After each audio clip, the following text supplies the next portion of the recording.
We're in the middle of as was alluded to earlier, a cold civil war that is heating up fast. I think that's absolutely true. There's deep division in this country. A friend recently sent me this poll by the University of Virginia. 75% of Biden voters and 78% of Trump voters believe that their political opponents have become a clear and present danger to the American way of life. Not just a clear and present danger, right? So you got 3/4 of both sides saying the other side is a clear and present danger to the American way of life. You already have two American ways of life in conflict. And then it adds on the happy, not so happy thought that a majority of Trump voters and a large minority of Biden voters think the country should be split in two. That's the situation we're actually in. That's not the situation that you hear about in the press, whether it's on the right or the left. That's not what your politicians are going to be, are going to talk about in public. But it is, in fact, what Americans are talking about in the DMs, right? So I would say this is in a way we're experiencing a top-down revolution. Those who consider themselves part of the ruling class seem to hate many of their fellow Americans and want to divide and punish them to hang on to power. But in the midst of all this, legacy institutions, we must admit, are failing in many sectors, even as they ceaselessly work to divide America. And we should acknowledge this. They have lost prestige. They have lost the confidence of the American people. It's commonplace in our circles to point out that they have not lost power. And this is, of course, true. But I'm here to shine a light on the emerging commercial and cultural movement that could take and wield their power. I'm here to tell you that something, I believe strongly, something fundamental has shifted in the last few years, and much more is now up for grabs in American politics and culture than at any time in living memory. The unrest, the deep division, the danger is historic, but so is the opportunity.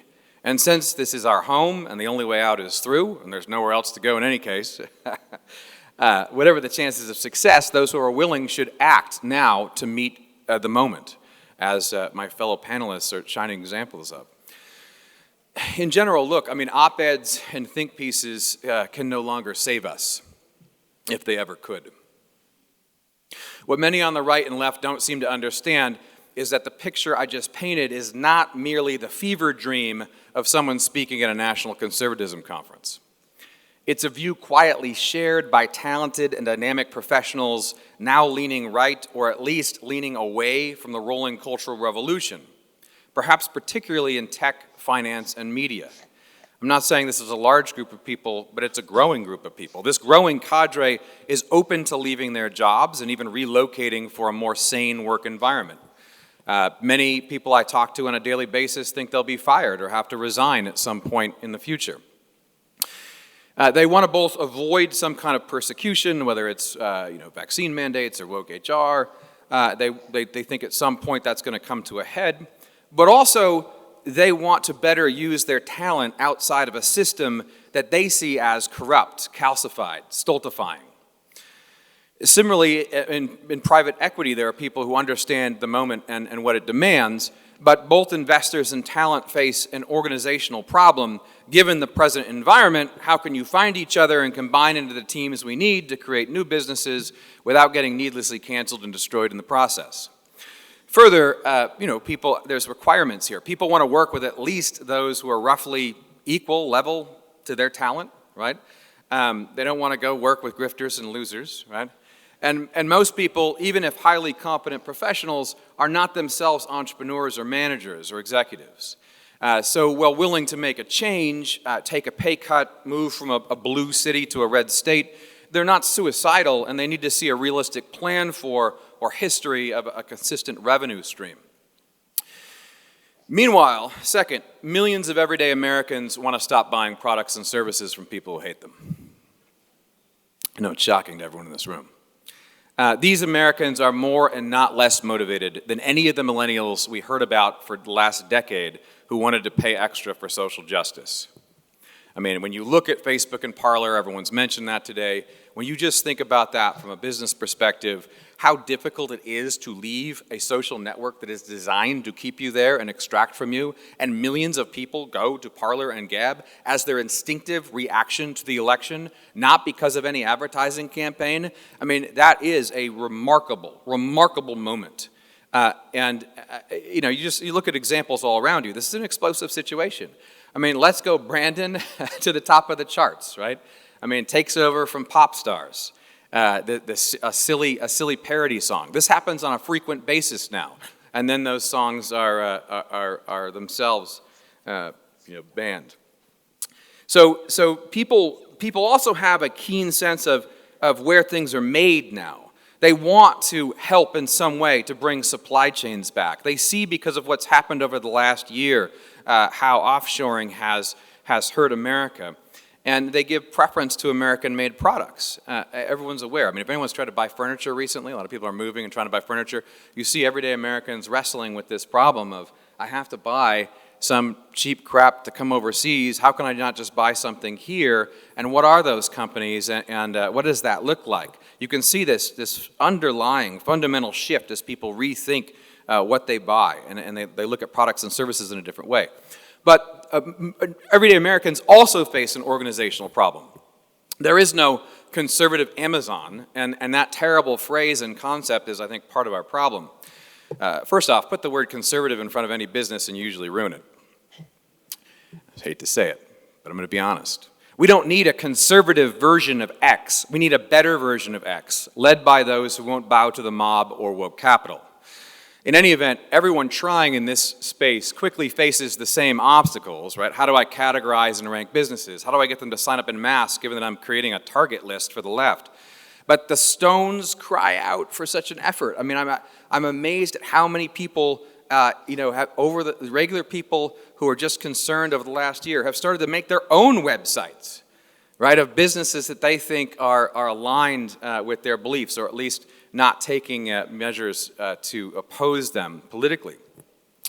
And on the other side of the coin, you have lots of small and medium-sized business owners who want to reach people in red state America, of course, and above all, they want some kind of cover and some way to push back in the opposite direction of the current madness, but they don't know how. The Chamber of Commerce no longer represents them. I mean, you could say hardly anyone still represents them. And their voice is not heard, just like red state America's. So when you look at this scene, and I've been engaged in it intensely in the last few years have unfolded, what you see is a latent movement. You see this in tech as well. It's a new cultural commercial movement that already exists in some way, but no one has yet framed it as such, as a movement. It doesn't even have a name. What it does have is the energy of dissent and talent within it at far higher levels than really the American right, I think, has ever imagined or possessed. That's what potentially is sitting there right now. This conference itself is certainly an example of the sort of thing that draws this out a little, this energy out, this interest out.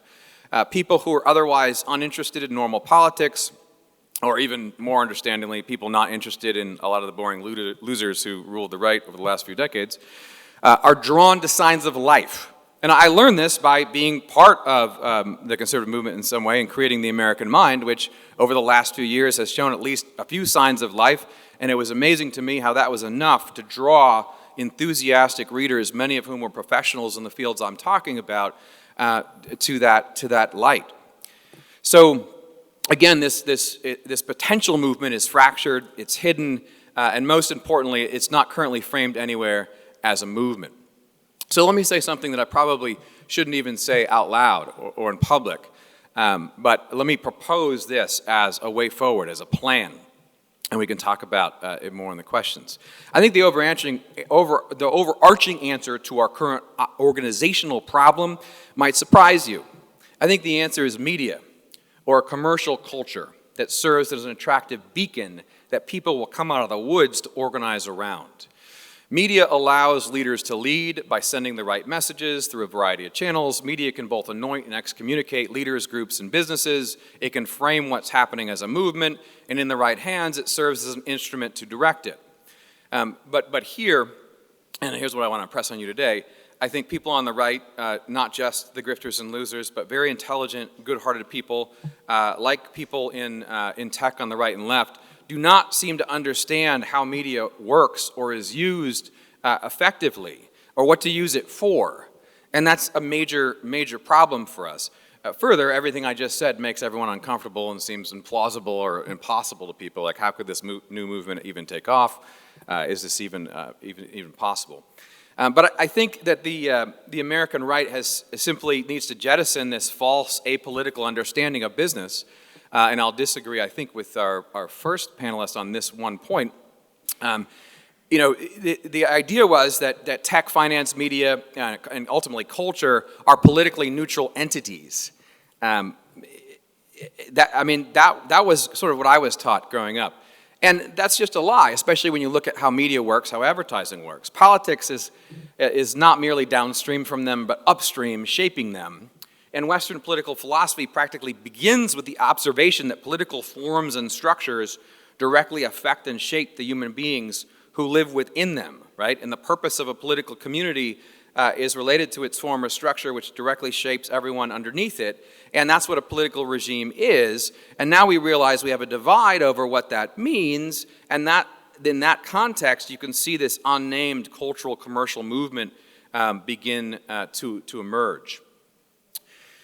So one of the greatest criticisms of perceptive observers, I think, of the West in the last century was that mass media created a mass market that allowed advertising to shape the desires of millions of people and define the collective way of life to which we should aspire. But the notion that advertising is value neutral is ridiculous. I mean, it may not tell you who to vote for exactly, but it's always based, it must be based on what is desirable, which is what we call good. Guinness is good for you, as they say.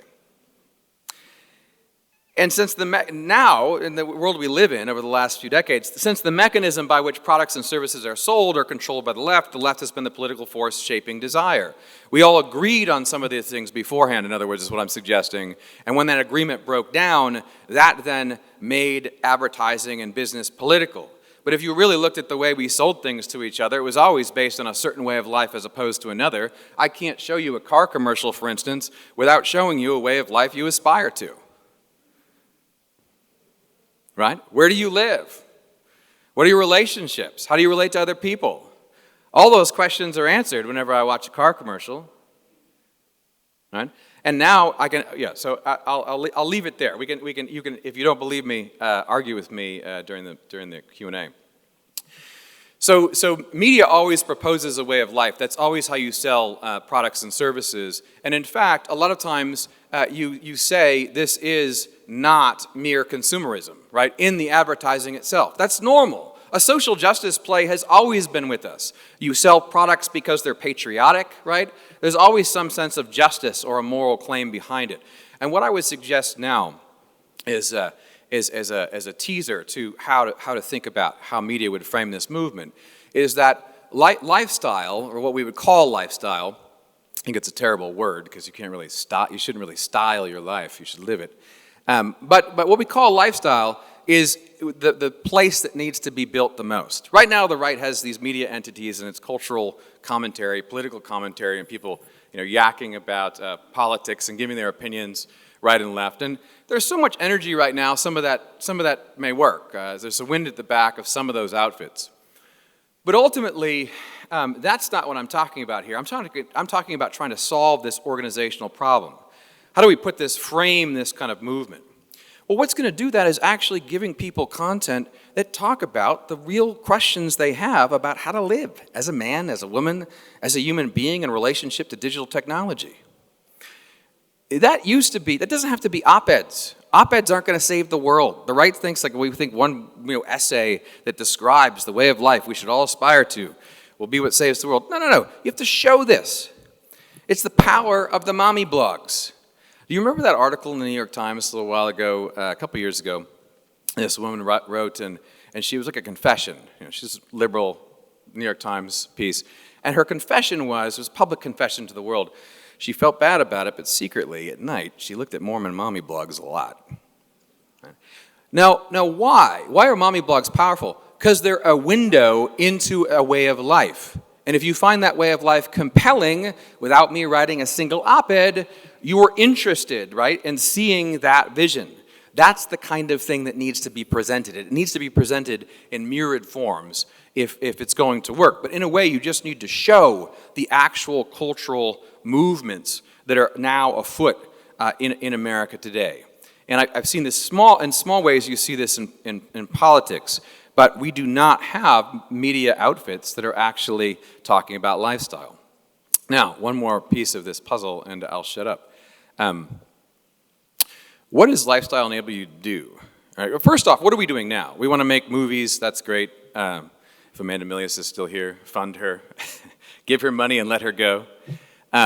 That's great, but the Daily Wire is a good example. It's great what they're doing, but it's sort of odd if you just think about it, again, from a business perspective. Why is a company that does political commentary and sort of makes its bones on that, then doing high-budget, movies? It's kind of strange.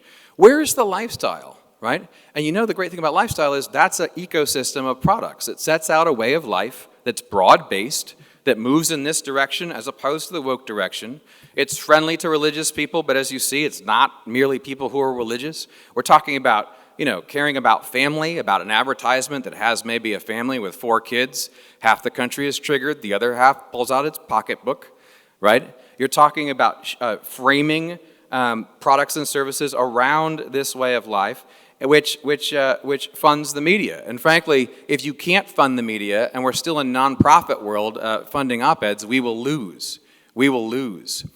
So ultimately, I'll sum up. I think if we don't create revenue-generating entities that are strategically thinking about shining a light on, inspiring, directing, and leading this new cultural movement, which is broad-based, and it's not just the same old people, on the right. This is millions and millions of people. If we don't do that, we will lose. And I'll end there. Thank you.